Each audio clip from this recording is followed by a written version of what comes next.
आचार्य भगवंत सकलकीर्ती महामुनिराज मूलाचार प्रदीप या महान ग्रंथात 7व्या अधिकारामध्ये जी 40 प्रकारच्या समाचार विधी आहेत त्यांचं विश्लेषण करत असताना आज 2189 या गाथेमध्ये सुख आणि दुःख उपसंपत समाचाराचं स्वरूप काय आहे, त्याची विधी काय ते येतं सांगणार आहेत. उपचारो मुनींद्राणाम निमित्ते सुख दुःखयो मठ पुस्तक धर्मोपदेश दानादिभी परै युष्माक महमत्राशु करिष्ये निखिलं वच इत्यादि कथनं शर्म दुःखोपसंपदेव च.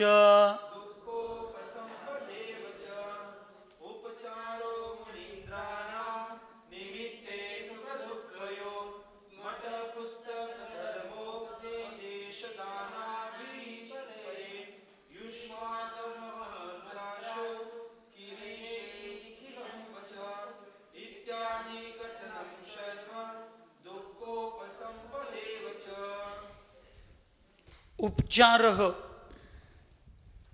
मुनींद्राणाम निमित्ते सुख दुःखयो. याच्यात सांगितलं म्हणा, यदि किसी मुनि पर कोई सुख व दुख आ पड़े तो उस समय मठ पुस्तक धर्मोपदेश वहाँ आवश्यकतानुसार अन्य पदार्थों को अर्थात आहार औषधि आदि को देकर उनका उपचार व उपकार करना अथवा हम सब आपके हैं, हम लोग आपके कहे हुए सब वचनों का पालन करेंगे, इस प्रकार कहने उनसे कहना सुख दुःखोप संपत कहलाती है. काय सांगितलं बघा, या ठिकाणी म्हटले की कुठल्या तरी एका मुनी महाराजांच्यावर, आता मुनी महाराज म्हणा किंवा साधर्मी म्हणा सगळे एकच आहे. याचा अर्थ एखाद्या मुनी महाराजांच्यावर उपसर्ग आला तर आम्ही शब्दाला जागणारी माणसं आहोत, आम्ही आदेशाचं काटेकोरपणे पालन करणारी प्रामाणिक माणसं आहोत. त्यामुळं मग एखाद्या आर्यिकावर उपसर्ग आला तर शास्त्रात कुठं सांगितले, शास्त्रात काय लिहिले, मुनी महाराज लिहिले की नाही. मग आम्ही आर्यिकांचं काय करायचं काम आहे. एखाद्या साधर्मी प्रतिमाधारी अशा एखाद्या मोक्षमार्गी म्हणा, थोडक्यात मोक्षमार्गी जीवावर जर असं संकट आलं किंवा सुख आलं दुःख, आता दुःखात एक सहकार्य करायची भावना ठीक आहे, सुखात सहकार्य काय करायचं आहे.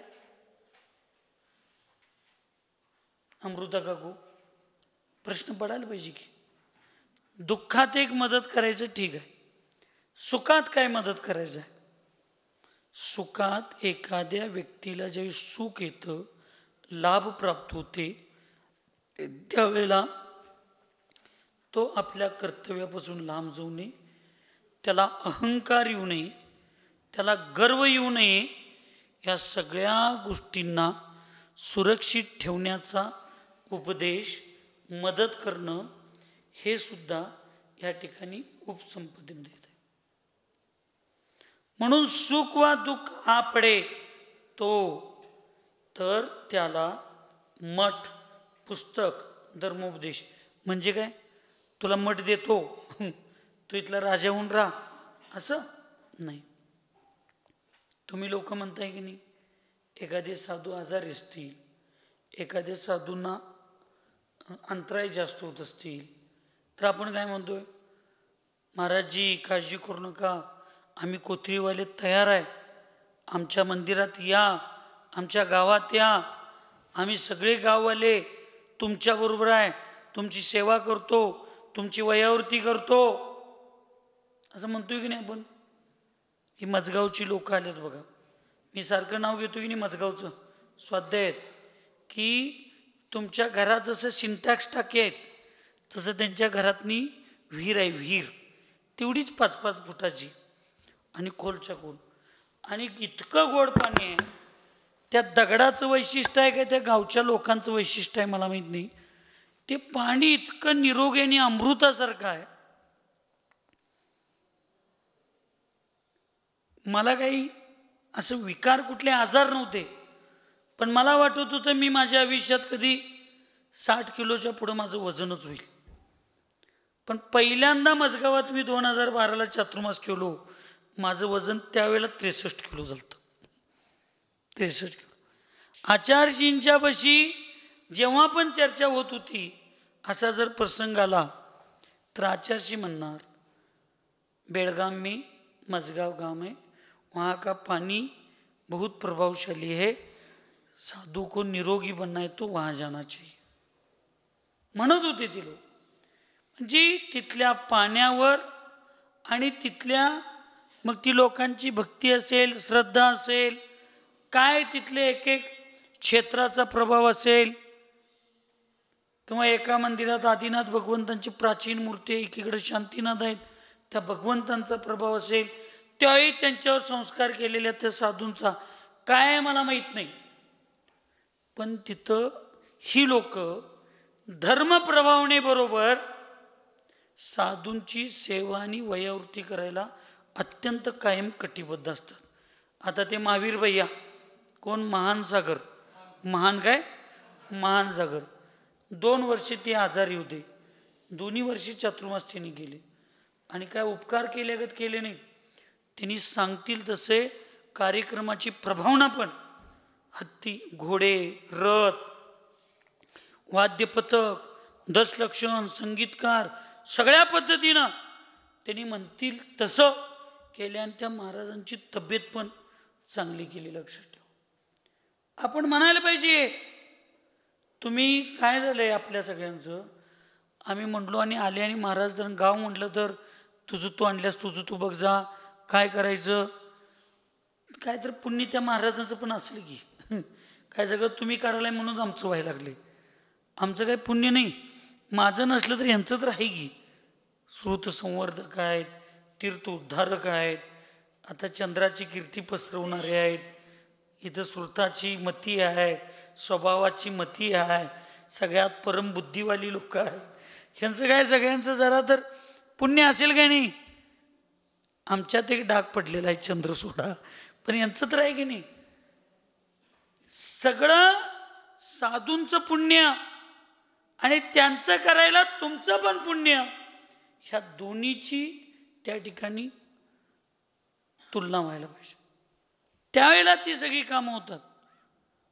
कोण करतंय म्हणून होत नाही. अहो, आजारी साधूंची सेवा करायला पुण्य लागतंय.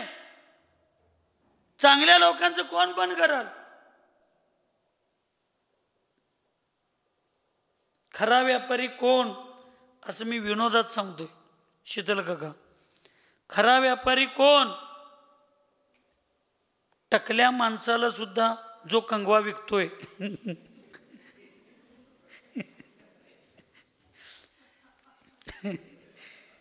काय सांगायला लागले मी, टकल्या माणसाला सुद्धा जो कंगवा विकतोय तो खरा व्यापारी. म्हणजे काय, ह्या कंगव्यावर एक तेल फ्री आहे आणि ते तेल लावलं की केस येतात, केस आल्यावर कंगवा कुठं उडकताय, म्हणून कंगवा घ्या असं सांगून कंगवा विकणारा, टकल्या माणसाला सुद्धा कंगवा घ्यायला लावणारा खरा व्यापारी. तसा खरा भक्त कोण, जिथं कमी तिथं आम्ही, म्हणून ज्या साधूंची कोण सेवा करत नाही ज्या साधूंची कोण वयावृत्ती करत नाही, ज्या साधूंना कोण आहार देत नाही, त्या लोकांची सेवा करणारा, वयावृत्ती करणारा, त्यांची भक्ती करणारा तो खराच निशंकित निकांक्षित सम्यक दृष्टीत ठेव. आज चंद्रभूष सागर जरा लई बोलतात, मंदिराच्या कार्याला मदत होईल, तरुण पोरांच्यात संघटन होईल, सगळी हे म्हणून माझं करणं. पण माझ्यापेक्षा पण करेक्ट चर्या एक वयोवृद्ध साधू करत असतील, पण त्यांच्याकडे बिचाऱ्याकडे बोलण्याचं कौशल्य नसेल, त्यांच्याकडे बोलण्याची कला नसेल, त्यांना चार उपदेश सांगण्याची योग्यता नसेल, पण चारित्र्य हाच त्यांचा उपदेश असेल, तर माझ्यापेक्षा त्या साधूची सेवा करणं तुमच्या मोक्ष मार्गाला निमित्त ठरेल. हे मी ओपन सांगतो तुम्हाला. पण आमचं नुसतं प्रदर्शनात चाललंय, दिखावटी. सगळ्यांनी कान उघडं ठेवू नाही का? भरलेल्या घागरीत अमृत जरी वतला, अमृतानं भरलेल्या घागरीत अमृत जरी घातला तरी ते गटरीचं पाणी होऊन सांडून जाणार आहे. मोकळ्या घागरीत पाणी जरी घातला तर लोक अमृत म्हणून त्याला स्वीकारणार आहेत. हे ज्याला कळलं तो खरा सम्यक दृष्टी, तो खरा दानी, तो खरा ज्ञानी. लक्षात ठेवा, गरज आहे तिथं आम्ही सेवा करायला पाहिजे. जिथं आपल्याला द्यायचं आहे तिथं आम्हाला सगळ्यांचं करायला पाहिजे. तर म्हणून आम्हाला सांगितली तर मठचा अर्थ हे गाव किंवा त्या साधूंचं कुठलं साधूंचं क्षेत्र कुठल्याच नसतंय, पण त्या साधूंच्या मार्गदर्शनात, त्यांच्या निर्देशनात काही क्षेत्र असतील, काही गाव असतील, काही समाज असेल, तर ह्या सगळ्यांना सूचना देऊन हे सगळं तुमचंच आहे. एखाद्या साधूला मानसिक अस्थिर झाले असतील तर मग काय नेमकं एखादा साधू अस्थिर आहे, कशात अस्थिर आहे, आपण जाणून घेतलं पाहिजे. आणि तत्संबंधी जिनेंद्र भगवंतांच्या वाणीतून आलेलं जिनवाणी त्यांना आम्ही भेट दिली पाहिजे. पुस्तक सांगितलं, हे पुस्तक, एक ग्रंथ, ही जिनवाणी घ्या आणि तुम्ही याचं वाचा. तुमच्या प्रश्नाचं उत्तर तुम्हाला नक्की मिळेल. मी सगळ्या लोकांना सांगतोय, हरिका श्री पूर्णमती माताजींच्या आवाजामध्ये जे मूकमाटीचे 1 तास 1.5 तासाचे एक जे रेकॉर्डिंग आहे, मी तर विद्यार्थ्यांना सगळ्यांना सांगतोय ते ऐका. अस्थिर झालेला ना म्हणतोय ऐका. स्वतःचं निगेटिव्ह थिंकिंग, मी पतित आहे.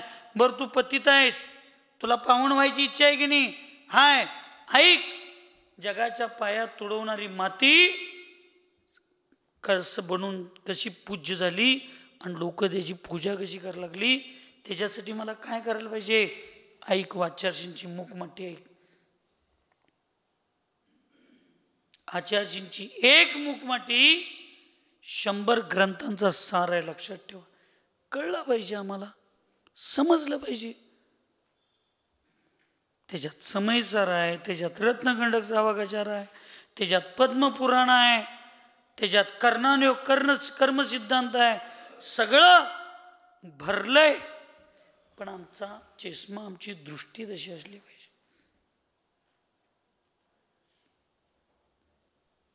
म्हणून एखाद्या साधूला तो सुखी असेल, अहंकारी व्हायला लागलाय, तर त्याला कुठलं पुस्तक द्यायचं, त्याला कुठला ग्रंथ द्यायचं, त्याला कुठलं शास्त्र द्यायचं, त्याला कुठला उपदेश द्यायचं, त्याला कसं स्थिर करायचं. एखादा दुःखी असेल तर त्या दुःखी साधूंना, दुःखी जीवाला, दुःखी साधर्मीला कुठलं ग्रंथ द्यायचं, कुठलं शास्त्र द्यायचं, कुठल्या शास्त्राचं उदाहरण द्यायचं, कसं द्यायचं, हे सगळं मठ आणि पुस्तकामध्ये येते. मठ म्हणजे मतदान द्यायचं नव्हं. मठचा अर्थ आहे तुम्ही राहा आमच्यापाशी, इथं माझ्या खोलीत झोपा की, तुम्ही माझ्या खोलीत राहा. आम्ही अजून थोडे दिवस इथं आहे, राहा आमच्याबरोबर कोथरीत. आमचं हे सगळं तुमचंच आहे, आम्हाला राहायला दिलेत, राहा तुम्ही, हे तिथं म्हणायचं. नाहीतर याचा अर्थ मतदान देतो खरं तुम्ही शांत बसा म्हणायचं नाही. धर्मोपदेश मगा जर मी सांगितलं होते वा आवश्यकतानुसार अन्य पदार्थ. काय आवश्यकतानुसार अन्य पदार्थ? सोन्याची भांडी, सोन्याची वस्तू, लॅपटॉप, मोबाईल, हां काय नको आहे आवश्यकतेनुसार नाही. औषध, चटई, एखादं वयावृत्तीचं असं काहीतरी साधन, जिनवानी. समजा त्या साधूची अस्थिरता असेल आणि तुम्हाला वाटत असेल त्यांच्या वागण्यावरनं ते गुरूंच्या पाशी गेल्यावर स्थिर होतील, किंवा त्यांची अमुक या क्षेत्रावर श्रद्धा आहे, कुंतलगिरीवर जशी माझी श्रद्धा आहे तशी. पण श्रद्धा एकट्याची असून चालणार नाही. इथे शीतलकाका आलेत कुंतलगिरीची दृष्टी. कुंतलगिरीची श्रद्धा माझ्या एकट्या साधूची असून चालणार नाही, आमच्या केवळ ट्रस्टीची असून चालणार नाही. ते क्षेत्र आहे, ते समुद्र आहे, तो सागर आहे. सगळ्यांनी त्याच्यात सहभागी झालं पाहिजे. एक दोन विचार किंवा एक दोन साधू किंवा एक दोन संघ किंवा एक दोन समाज त्याच्यात सहभागी होऊन चालणार नाही. ज्यांची मान्यता आहे शनिग्रहाचा दुःख दूर करण्याची, ज्यांची पूजा केल्यानंतर शनिग्रह शांत होतो, अशा मुनिसुरतनाथ भगवंतांच्या काळात देशभूषण आणि कुलभूषण भगवान मुनी महाराज केवळ ज्ञान आणि मोक्षाची प्राप्ती झाली असं ते पवित्र क्षेत्र आहे, सिद्ध क्षेत्र आहे. आता ते गेलं असेल तिकडे मराठवाडा ते विभागणी झालं, पण वास्तविक ते पश्चिम क्षेत्रातलं, पश्चिम महाराष्ट्रातलं पहिल्यापासून आम्ही म्हणत होतो ते आपलं क्षेत्र आहे, सिद्ध क्षेत्र आहे. कारण कुंडल बाबतीत दोन मत आहेत. हे कुंडल काय एमपीतलं कुंडल, पण कुंतलगिरीचं नाही. आम्ही म्हणतोय ती सिद्ध क्षेत्र आपलं आहेच. एवढं पवित्र क्षेत्र आहे.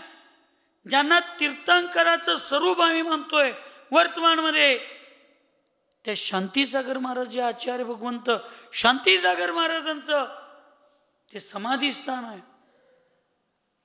ज्यांना युवकांचे आचार्य म्हणून आपला सांगली, कोल्हापूर जिल्हा, बेळगाव जिल्हा उपकारक मानतो, त्या वीराचार्यांचं आस्थास्थान आहे.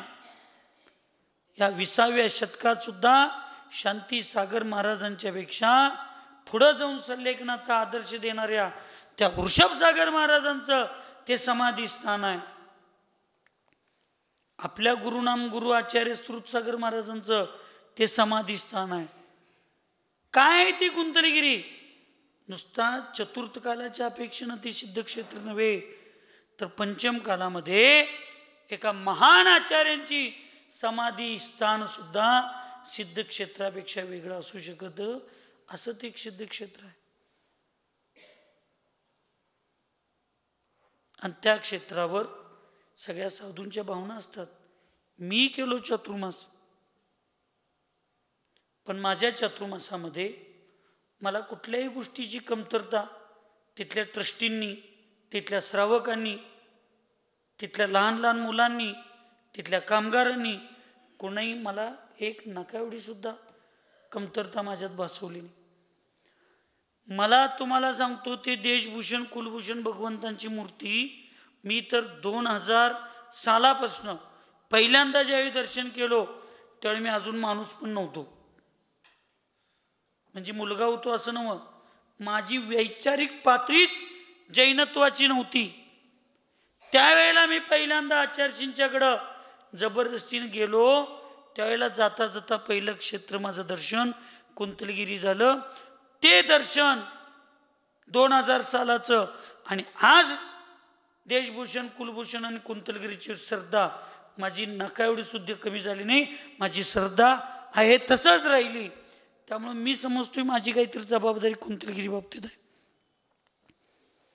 इतरांना बोलणं, इतरांच्यावर अपवाद घेणं, इतरांच्या कमी शोधणं, त्याच्यापेक्षा माझ्या वैयक्तिक जबाबदारी काय आहेत हे मला सुद्धा शोधणं फार गरजेचं आहे.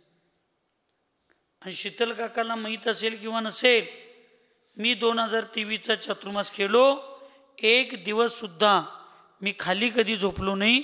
मी तिथं कायम जेवढे दिवस राहिलो तेवढे दिवस देशभूषण कुलभूषण भगवंतांच्या मूर्तीपुढं रात्री 9-9, 10-10 वाजेपर्यंत साधना केली. आणि त्या आचार्य भगवंत शांतीसागर महाराजांच्या त्या काचेच्या पेटीमध्ये मी झोपलो.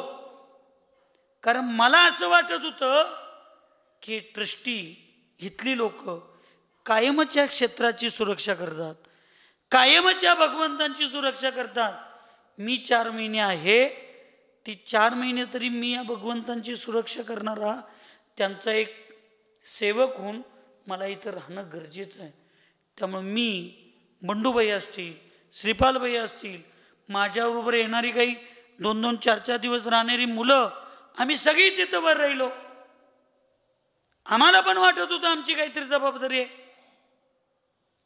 केवळ समाज दोषी आहे घडलेल्या घटनाला, केवळ ट्रस्टी दोषी आहेत असं नसते. लक्षात ठेव, कर्माचे उदय आहेत. चांगले चांगले लॉकर्स गाठलेल्या बँका चोर फोडून न्याय लागलेत. चांगले चांगले लॉकर्स असणारे, चांगले चांगले किल्ले असणाऱ्या, झालेल्या घटनेचा कुणावर तरी दोषारोप करण्यापेक्षा भविष्यात त्या घटना होऊ नयेत याची जबाबदारी आम्ही सगळी घेतली पाहिजे. मला काय, माझं त्या क्षेत्रावर प्रेम आहे, माझे त्या क्षेत्रावर आस्था आहे, माझी त्या क्षेत्रावर श्रद्धा आहे, भक्ती आहे. म्हणून मी बोला लागलोय. आणि मी रोज भगवंतांच्या पुढं शांतीधारा करताना आणि जाप करताना त्या गेलेल्या प्रतिमा, भगवंत प्रतिमा म्हणणं आमच्यासाठी लाचारी गोष्ट आहे. आमचे ते भगवंतच आहेत. ते गेलेले भगवंत मिळू देत. पण लक्षात ठेवा, जे भगवंत मिळालेत, यदा कदाचित वाईट वाटेल सगळ्यांना, पण जे भगवंत ते मिळाले त्या भगवंतांना आणून परत लगेच त्याच्यावर 21, 108 कळसांचा अभिषेक करून, शांतीधारा करून, मोठी शांतीधारा करून, एखादं छोटं विधान घेऊन सगळे साधू तिथं बसवून त्या राहिलेल्या गावलेल्या प्रतिमांची तर शुद्धी करून परत लोकांच्या नजरेत ती विधी व्यवस्थित दिसावी म्हणून तिथं आम्ही भगवान स्थापन करायला पाहिजे. परत अजून त्यांना आम्ही तिजोरीत ठेवलोय. पुढं अष्टानिकमध्ये शुद्धी करतो, पुढं याच्यात करतो. आता चोरी करायला तर कोण मार्गदर्शन करणारे नव्हते, पण झाल्यानंतर त्या मंदिराची आणि त्या भगवंतांची शुद्धी करण्यासाठी आम्ही सगळी तर आहे. आम्ही मार्गदर्शन करायला पाहिजे, आम्ही त्या विधिविधान केलं पाहिजेत, आम्ही त्याचं पावित्र्य टिकवलं पाहिजे. पण ह्या सगळ्या गोष्टींना सोडून प्रत्येकजण उठायचं. ती ट्रस्टी तसं केली, त्यांना आम्ही सांगितलं होतो, त्यांना तुम्ही सांगितलं होतो. आमचं तर मत आहे, हे सगळं बोलण्यापेक्षा आता गावलेल्या भगवंतांची शुद्धी करून त्यांना विधीवर कसं ठेवायचं, त्या मंदिराचं पावित्र्य शुद्धी करून त्याचं पावित्र्य कसं सुरक्षित ठेवायचं, आणि भविष्यात अशा दुर्घटना घडू नयेत म्हणून पुढं काय करायचं याची जबाबदारी प्रत्येकाने घेतली पाहिजे. ट्रस्टी लोक शेवटी श्रावक आहेत, व्यवस्थापक शेवटी श्रावक आहेत. प्रत्येकाच्या कामाच्या मर्यादा आहेत. प्रत्येकजण 24 तास तिथे येऊन बस म्हटलं तर बसू शकत नाही. मालकसुद्धा आपल्या फॅक्टरीला 12 तास कुलूप घालून घराकडे जातोय. मालक आहे म्हणून 24 तास फॅक्टरीत बसू शकत नाही. म्हणून आपल्यासारख्यांना हे लक्षात आलं पाहिजे की झालेल्या गोष्टीला उघडत बसून एकमेकाच्या चुका काढून दोष आणि निंदा करण्यापेक्षा आता गावलेल्या मूर्तींची पहिला शुद्धी करायला पाहिजे. त्या गावलेल्या मूर्तींना पहिला त्याची कृतिकर्म शास्त्रात लिहिले त्या पद्धतीनं करून त्याच्यावर अभिषेक, 24 तास जाप्य, त्याचं ह्या सगळ्या विधी करून त्या तिजोरीत ठेवण्यापेक्षा त्या विधीवर ठेवल्या पाहिजेत. त्याच्यासाठी मुहूर्त, अष्टानिक पर्व, मोठा कार्यक्रम, संगीतवाला, कॅमेरावाला, स्टेज मंडप कशाला लागतंय? भगवंत आहेत. भगवंतांची शुद्धी करायला परत कशाला प्रदर्शनाने गोमगाला? परत त्याचं आणि व्यापारीकरण कशाला पाहिजे? सवाल पैसा आणि येऊ आणि तेऊ कशाला पाहिजे त्या गोष्टी? म्हणून थोडं विवेकानं आपण गेलं पाहिजे. आता माझी श्रद्धा कुंतलगिरीवर आहे आणि समजा मीच अस्थिर आहे, इथनं विषय चालू झाला आपला, मीच अस्थिर आहे आणि तुम्हाला सगळ्यांना माहिती आहे मी जर कुंतलगिरीमध्ये गेलो तर मी स्थिर होऊ शकतो, तर तुमच्या सगळ्या श्रावकांची जबाबदारी आहे. महाराजी काही काळजी करू नका, आपण एक 1 महिना 2 महिने कुंतलगिरीला जाऊन राहूया. आम्ही तुमची सगळी न्यायची व्यवस्था करतो, तुमची सगळी सेवा करतो.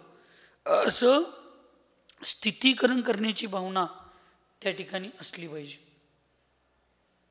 त्याला ही विधी सांगितली. औषधोपचार करण्याची भावना आम्ही केली पाहिजे.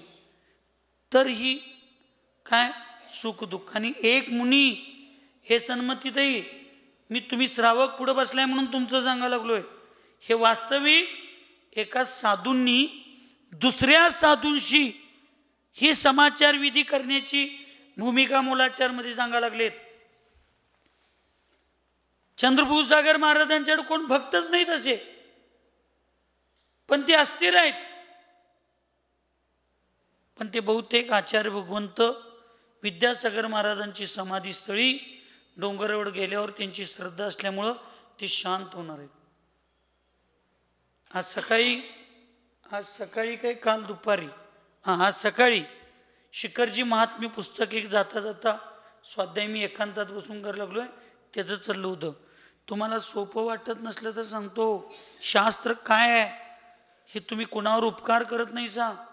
सगळ्यात पहिल्यांदा ह्या चतुर्थ कालात, वर्तमान कालात एखाद्या मुनी महाराजांचा संघ सिद्ध क्षेत्र, शाश्वत सिद्ध क्षेत्र, श्रवण बेळगोळला, दर्शनला घेऊन जाण्याचं जर सौभाग्य कुणाला मिळालं असेल तर ते सगर चक्रवर्तीला मिळालं. म्हणून त्याच्यात सगर चक्रवर्तींनी पहिल्यांदा संघ तीर्थयात्रेला शिखरजीला घेऊन गेला म्हणून त्या पुस्तकात उल्लेख आहे. लोहाचार्याने लिहिलेल्या शिखरजी महात्म्य म्हणजे एखाद्या साधूला, एखाद्या संघाला सिद्धक्षेत्राची यात्रा घडवणं, सिद्धक्षेत्राची यात्रा घडवणं, तीर्थक्षेत्राची यात्रा घडवणं म्हणजे सामान्य पुण्य समजू नका तुम्ही, त्याला सामान्य कार्य समजू नका. पण आम्हाला आता सिद्धक्षेत्राची यात्रा नेली तर काय होणार आहे? साधूंचा विहार केल्यावर तर काय होते? काय गाडीवर 1 महिना 2 महिने फक्त नाव असेल. एकदा साधू तिथे गेली की कोणाला काय माहिती आहे कोण नेले काय नेले, पण मंदिरावर कुठं तर लावलं दगड कायमचं राहणार आहे म्हणून तिथं 5-25 लाख रुपये आम्ही दान देतो. पण एखाद्या साधूंच्या वेळेला 2-4 लाख रुपये यात्रा घडवायला आम्हाला वेळ नाही. ही आजची भूमिका आहे. पण इथे एका साधूंनी दुसऱ्या साधूंच्या बाबतीत सांगितलं की आपल्या भक्तांना, आपल्या अनुयायींना सांगून किंवा आपल्या कर्तव्यात जे काही अधिकारात शक्य असेल ती त्यांची तशी सेवा करायला पाहिजे आणि त्यांना स्थिर करण्याचं. मग त्याच्यात आहार, औषध आदी सगळं. हे मी सांगत नाही, आचार्य विशुद्ध सागर महाराज सांगतात. 2006 सालाला त्यांनी एक मुनी महाराज विशुद्ध सागरजी, मुनी विशुद्ध सागरजी आणि क्षुल्लक 1-2 घालते मस्तकाभिषेकला.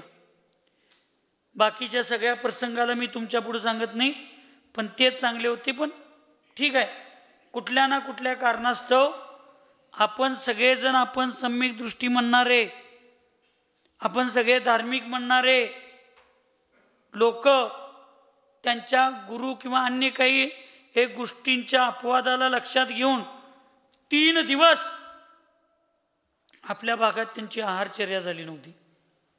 3 दिवस त्यांना आहार कोण केला नव्हता, तरी ते हसतच विहार करत होते.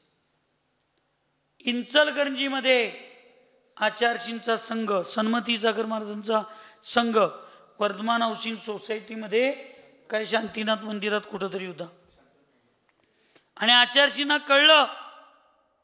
3 दिवस त्यांना कोण आहार केले नाहीत. आणि ते बिचारी तसंच. आचार्य विशुद्ध सागर महाराजांच्या पुस्तकामध्ये पुरुषार्थ देशना किंवा अजात त्याचा उल्लेख आहे कि दक्षिण में सन्मति सागर महाराज जी को वात्सल्य रत्नाकर नाम की उपाधि है.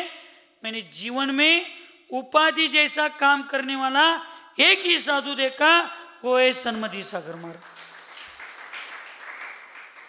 त्यांनी जिथं होते तिथल्या लोकांना सांगून आचार्य विशुद्ध सागर महाराजांच्या पहिल्या चौक्याची व्यवस्था केली. त्यांना पहिला आहार करायला सांगितलं. त्यांचा आहार केला आणि मग स्वतः आहारला उठले. काय विशुद्ध सागर महाराजांची त्यांची ओळख होती. पण आचार्यजी म्हटले एक उत्तरेतनं साधूंचा संघ आलाय, बाहुबली भगवंतांच्या मस्तकाभिषेकसाठी आलाय. आणि अशा साधूंना दक्षिणेत विशेष करून सांगली कोल्हापूर भागात एवढा जैन समाज असताना आहार कोण केलं नाहीत, ही जर उत्तरेत बातमी पसरली तर आपल्या दक्षिणेतल्या धर्माची किंमत काय राहिली आणि त्या साधूंची किंमत काय. कसला धर्म आपला. आणि स्वतः आहारला उठले नाहीत. पहिला त्यांना उठवले आणि नंतर आपण आहारला उठले. ही साधूची सुख दुःख उपसंपत समाचार विधी आहे. लक्ष आम्ही सांगायला लागलो त्यांचा चौका लागू नका, ह्यांचा चौका लागू नका, त्यांना आहार देऊ नका, ह्यांना आहार देऊ नका. अरे काय कशासाठी. राहू दे एक साधू म्हणून देऊ नका, पण किमान एक करुणादान म्हणून तर द्या. पण नाही, आपण स्वतः करणार नाही, करणाऱ्यांना करून देणार नाही. मग कुठलेही आमच्या मुलाचारमध्ये सांगितलेल्या सुख दुःख संपत समाचार विधी कुठं राहिली. आम्हाला स्वतःला करायला सांगितलं, आम्हीच्या आम्ही करणं, करणाऱ्या श्रावकांना करून देणं. मला परवा एका ठिकाणी ह्या गावात विहार करा म्हणले. ठीक आहे मी करतो म्हटलं. तिथं लगेच दुसरी एक महिला त्यांच्याच घरातली महिला होती कर्नाटकातली. तुम्ही जाणार ते गावाला जाणार. मी म्हटलो का, जायला काय अडचण आहे. त्यांच्यात या महाराजांचा चातुर्मास आहे, त्यांनी तिथं सगळं स्त्री अभिषेक, ते सगळं भगवंतांचा अभिषेक, पंचामृत अभिषेक सगळं करून त्यांनी त्या गावातला धर्म भ्रष्ट केलेत. आणि तुम्ही तसल्या गावात जाणार. मी म्हटलं ते साधू श्रावक भ्रष्ट झालेत, देव कसा भ्रष्ट होईल. देव तर देव आहेत, ते शांत बसलेत. एखाद्या देवाच्या मूर्तीवर तुम्हाला पटत नाही, मला पटत नाही म्हणून दुधाचा अभिषेक केला, म्हणून त्या मूर्तीतलं देव पण जात असेल तर सामायिकला बसलेल्या एका 40-50 वर्षाच्या दीक्षित साधूवर मग कापड आणून घातलं तर त्याची 50 वर्षाची साधना भ्रष्ट व्हायला पाहिजे. मग ते कापड काढल्यावर तो आज दीक्षित साधू झाला. परत तो उपसर्ग आहे देवावरचा, त्यामुळे देवत्व काही कमी होणार नाही त्याचं. त्यामुळे मला काय त्या देवाची पाया पडेल काय, मला काही चूक होणार नाही माझ्याकडं. म्हणजे आपण लोक एवढ्या मानसिकतेत गेलोय. 20 पंथीवाल्यांनी म्हणायचं जलाभिषेक करणारी मूर्ती प्रतिष्ठित नाही, आणि जलाभिषेक करणाऱ्यांनी म्हणायचं दुधाचे अभिषेक करणारी मूर्ती प्रतिष्ठित नाही. म्हणजे प्रतिष्ठा ही त्या जन्मकल्याणिक, गर्भकल्याणिक, दीक्षा कल्याणिक, केवल्याण कल्याणिक, ते सूर्यमंत्र, चंद्रमंत्र, अंकन्यास विधी, ह्या सगळ्या मोक्ष कल्याणिक ह्या मंत्रांनी ती मूर्ती पूजनीय झाल्या. काय पाणी आणि दुधामुळे ती मूर्ती पूजनीय झाल्या. किती विद्वत्ता आहे आमच्याकडं, किती ज्ञान आहे आमच्याकडं. आणि ह्या सगळ्या नको त्या गोष्टींना घेऊन समाचार जी विधी आहे, दुःख सुख दंपत विधी, त्या आगंतुक आलेल्या साधूंना, दमलेल्या साधूंना, उन्हात चालून आलेल्या साधूंना, अंतराय झालेल्या साधूंना, वयोवृद्ध साधूंना आम्ही फक्त त्याचे कुठली विधी आणि काय, कुठल्या संघाचा शिष्य, कुठल्या परंपरेचा तो अनुयायी म्हणून आम्हाला सेवा करून कर्म निर्जरेचं बनलेल्या साधनाचा सुद्धा आम्ही त्याग करून टाकतो? नाही बाबा. आम्हाला तर एवढंच कळतंय, शाईक सम्यक दृष्टी श्रेणिक राजा आपल्या मित्राला घेऊन फिरायला गेलेला असताना एक मुनी महाराज, त्याचा गैरअर्थ कोण काढून येत म्हणून सांगतो, त्या सम्यक दृष्टी श्रेणिक राजाची चर्चा स्वर्गात चालली होती. इंद्रसभेमध्ये त्याचं कौतुक चाललं होतं. असा कोण श्रेणिक राजा, एवढ्या शाईक सम्यक दर्शनाचं कडक पालन करणारा श्रेणिक राजा आहे म्हणून त्याला बघण्यासाठी आणि त्याची परीक्षा घेण्यासाठी स्वर्गातले 2 देव, शिवाजी मामा मुनी महाराज झाले, मुनी महाराजांचं रूप, आणि ते तिथं परीक्षा घ्यायला आले. आणि ते मुनी महाराज नदीकडेला बसून मासं पकडू लागले. मासं. मग तिथं तुमच्यासारखे अजैन लोक, ती शिवाजी पट्टण आहेत ना, मजगावचा अजैन मराठा व्यक्ती, पण आमच्या लोकांच्या बरोबर कायम, आणि आमची लोक 1 महिनाभर गप बसली, शो उठवून बसवतोय, चला की चंदाबाबाकडे दर्शनला, चला की महाराजांच्याकडे दर्शनला, चला की महाराजांच्याकडे दर्शनला, ओढून आणतोय आमच्या लोकांना. असं तुमच्यासारखा माणूस त्या श्रेणिक राजाबरोबर अन्य धर्मीय व्यक्ती फिरायला गेलेला होता. आता हे श्रेणिक राजाने बघितलं, पारिसज्जा केळ कैदी आण, हा केळ ब्याड तिळकुक बेक, नुसता केळ आण मोडोदा, असं घेऊन गेले. आणि त्या ठिकाणी ऐ खाली बसा का,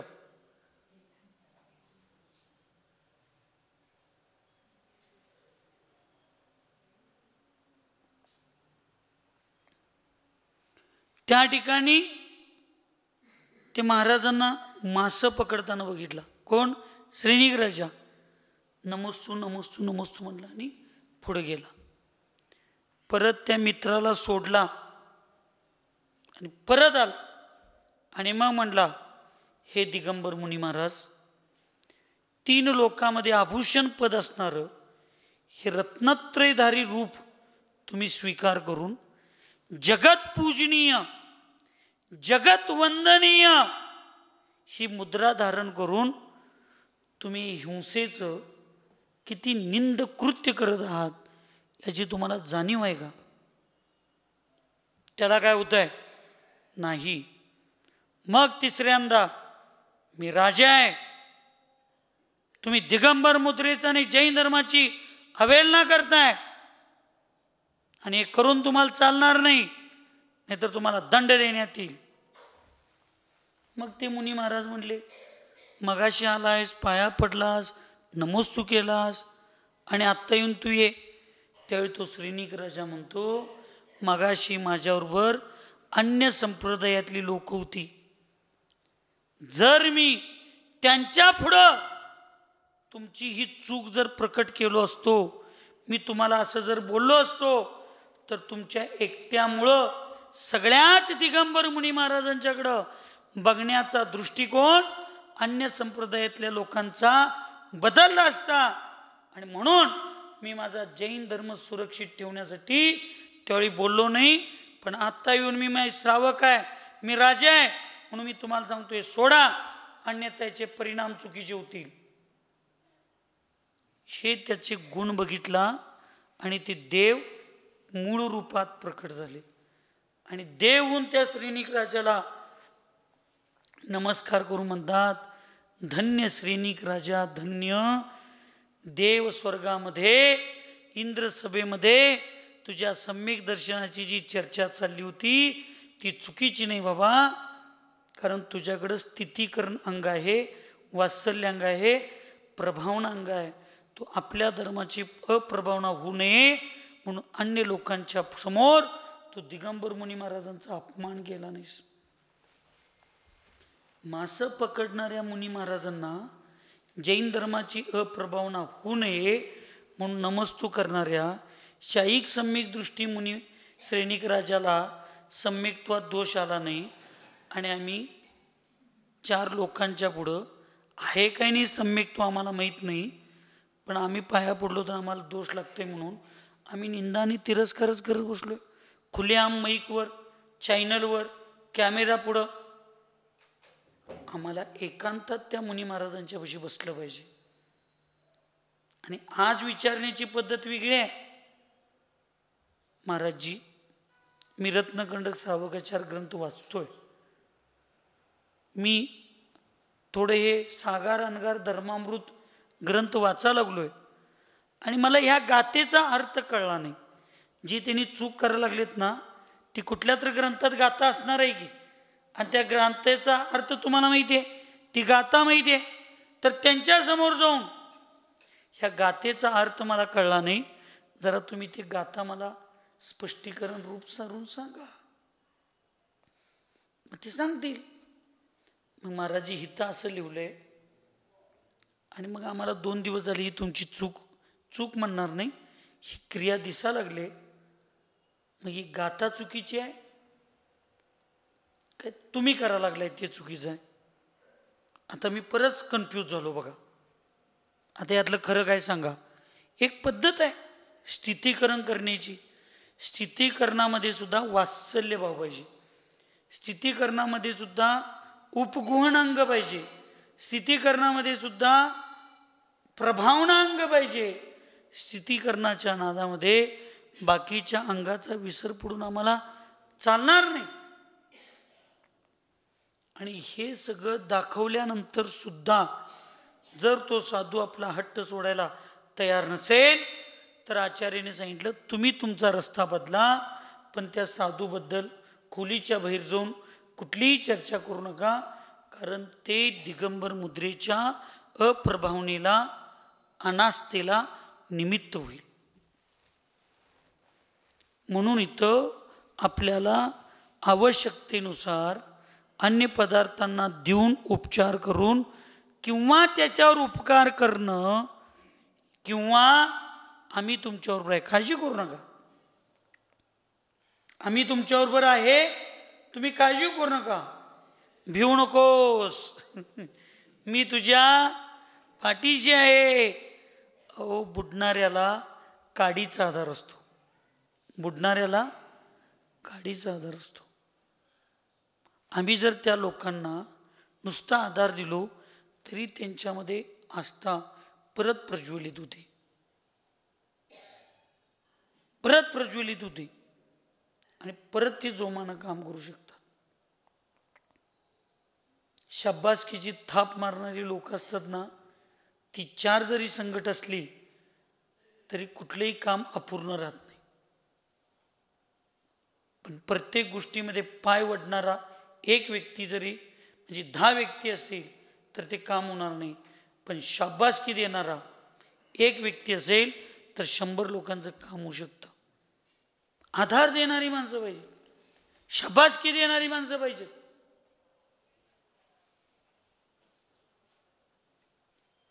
आज ती हर्षूची मुलगी आणि ते हुल्लेकरी गुरुजींची नांदरेंची अजून अशी मुलं ते दीक्षा घेणार आहेत, त्यांचं सुनील दादांचा आयुष ही 5-6 पोरं, बाहेरगावची 5-7 पोरं आहेत. आमची केवली कुंतलगिरीची वर्षाला आज एवढी आजारी आहे, तरी सुद्धा यावर्षी 16 ऑगस्टच्या वेळेला आपल्या बिशीतले साठवलेले 15,000 रुपये त्या ठिकाणी आणून दिले. 15 कोटीच्या हॉस्पिटलच्या समोर 15,000 काय नाहीत असं लोकांना वाटतंय, पण त्या लहान मुलांचं 15 रुपये सुद्धा आम्हाला त्या 15 कोटीपेक्षा श्रेष्ठ आहेत, कारण ती मुलं खाऊचा पैसा तिथं दिली. आम्हाला अभिमान वाटतो की असली मुलं, असली लहान पोरं, असल्या शेतात काम करणारे लोकांचा आमच्या संस्थेला आधार आहे, तर आमची संस्था पुढंच जाणार, थांबणार नाही. बुडणाऱ्याला काडीचा आधार असतो. तसं दुःखी, कष्टी, आजारी लोकांना फक्त 2 प्रेमाचे शब्दाची आवश्यकता असते, त्याच्यापेक्षा काही आवश्यकता नसते. ते द्यायला पण आम्हाला GST बसल्यागच कंजूसपणा करत बसलो. तर मग काय उपयोग आहे? हम आपके हैं, हम लोग आपके कहे हुए सब वचनों का पालन करेंगे, इस प्रकार उनसे कहना सुख दुःख उपसंपत कहलाते. आणि अशा प्रकारचे सगळ्या वचनांचं पालन करणं आणि त्यांना सुखामध्ये उतू न देणं आणि दुःखामध्ये त्रास करून न देणं, त्यांचं स्थितीकरण करणं, त्यांना सहयोग करण्याची भूमिका करणं, त्यांना आधार देणं, या सगळ्याला सुख दुःख उपसंपत असं या ठिकाणी म्हटलेलं आहे. आणि तो समाचार विधी माझ्या भारतवर्षातील सगळ्या दिगंबर मुनी महाराजांच्या मध्ये येऊ दे आणि एकमेका सहाय्य करू, अवघे धरू सुपंथ असं एकमेकांना सहाय्य करून, मदत करून, एकमेकांना सहकार्य करून त्यांचाही मोक्षमार्ग आणि आमचाही मोक्षमार्ग, सर्वांचा मोक्षमार्ग सुखद होऊ दे, अशी करण्यासारखी क्षमता, शक्ती, पुरुषार्थ, धाडस, योग्यता आणि निर्मळता भगवंत आणि आचार्य भगवंत विद्यासागरजी महाराज, सन्मती सागर महाराज आमच्यात देऊ देत आणि ते सामर्थ्य आमच्यात देऊ दे. एवढीच मंगलमय भावना या ठिकाणी करून सुखी रहे सब जीव जगत में, कोई कभी न घबरावे, वैर पाप अभिमान छोड़ जग, नित्य नए मंगल गावे. ओम नमः. सबको क्षमा, सबसे क्षमा.